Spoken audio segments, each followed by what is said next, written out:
Unfiltered podcast on a Thursday night. It is December 12th, 2019. This is going to be a pretty short one here, of course.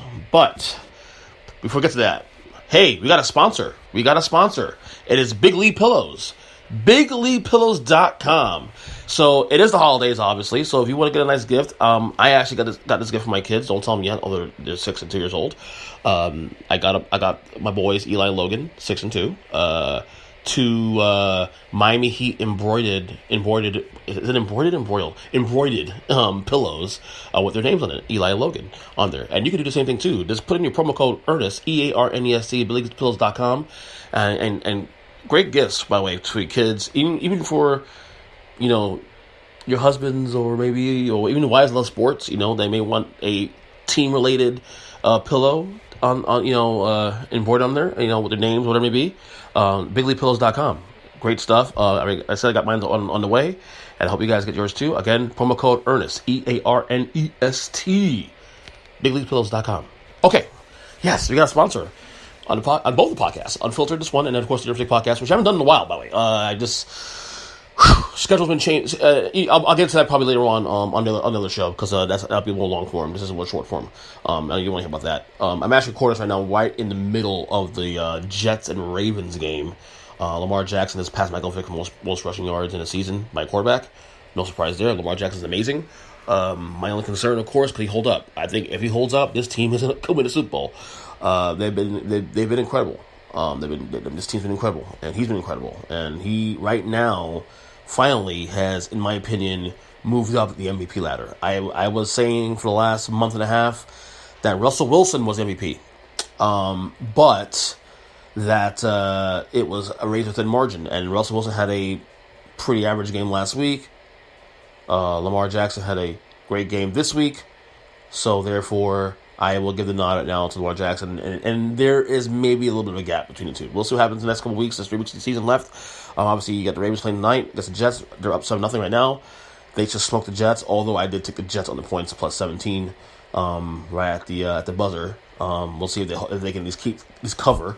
And tomorrow's Unfiltered. I'll do my picks all the way through. We have to be able to do the picks with Zach in a couple of weeks, because his work schedule's been different lately, and he's working on Thursdays. And honestly, I there's really no time to record anymore. And I'll explain on the other podcast when I have a chance to sit and do it, which could be tonight. We'll see. But things have been really busy on my end. Things have changed, so we're just gonna do what we gotta do. But yeah, Lamar Jackson's incredible. As I said, my only concern is that will he hold up going forward, because you have the Pats right now who are reeling right now. They lost, 3 games already. And then 3 losses against top tier AFC teams. All I will say, I'm not even sure if you can consider the Texans a top tier AFC team. I don't trust them at all. They're one of the 3 losses they had this year, but. Yeah, as long as as long as Lamar Jackson holds up, everything will be fine for the Ravens. Because everything he's doing is lifting the spirits of that ball club, and you gotta be very amazed with what they're doing out there. So anyway, that's what's going on there on that end of the spectrum. What else? Tomorrow night is Heat and Lakers. The rematch from a couple weeks ago. The Lakers won the first matchup. They remember to meet twice a year.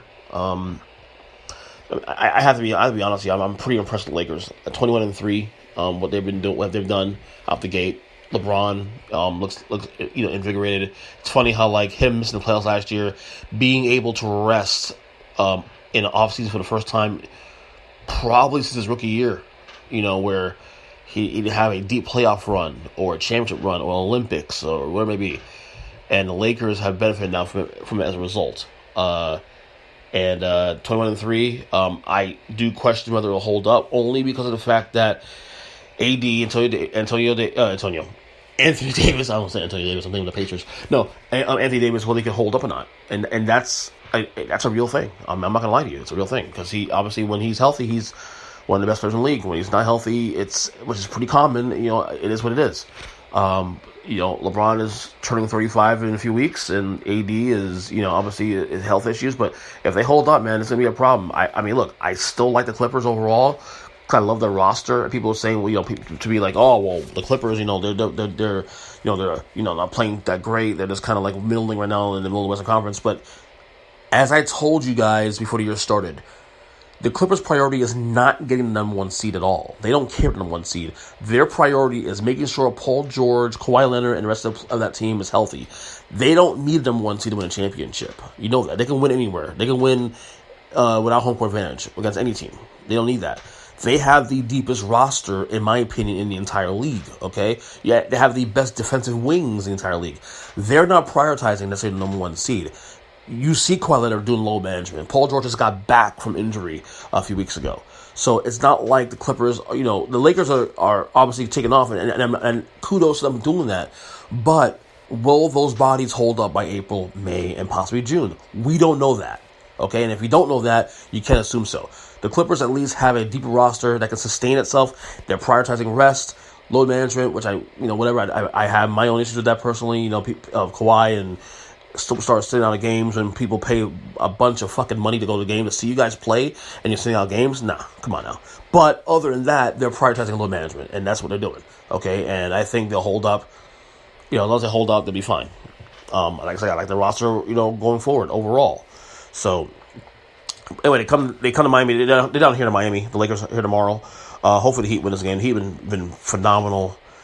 Start 18-6, albeit some games gotten kind of touchy. Last couple games, the Chicago game, a couple days on Sunday, where they pulled out late. I think it went to OT also.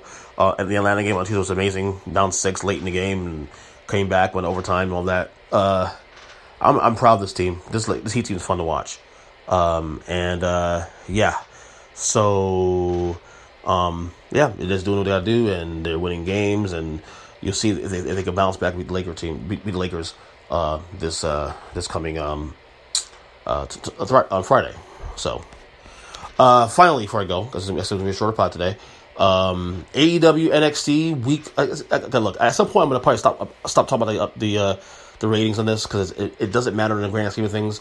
Although it's fun to talk about, because I love pro wrestling. I love covering pro wrestling. I love obviously smarks and all that, whatever. I love talking about it. I mean, I know people look at me and say, what the fuck are you talking about? What the rating? What do you care? Who cares? I care. I care. Because I want to see how AEW is doing against NXT and against the WWE business model and all that. And they ended up in a tie this week. A tie.